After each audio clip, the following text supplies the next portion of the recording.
lama dah tak start kereta ni. Kalau dah start kereta ni, agak-agak kita nak pergi mana, geng? Tiba-tiba dah urgent dekat KL. KL hari mana Bojan tak tahu.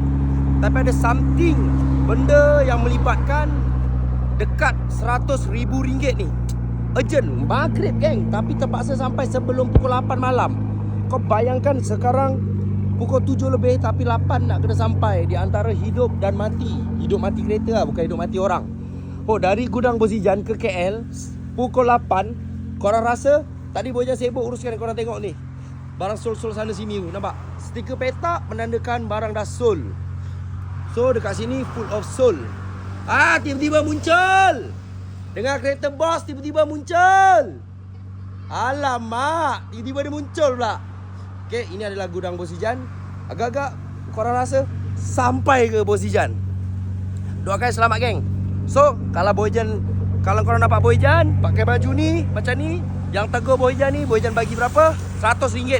Lama tak buat lah. Bozijan bagi RM100. Gentle. Tengah seronok ni, tengah seronok. Tak ada sedih, seronok saja. Tegur tak, bukan Bozijan tunggu tegur. Tak payah nak follow sangat pun. Tegur Bozijan, insyaAllah Bozijan bagi 100. Oi, dia cuti jalan-jalan.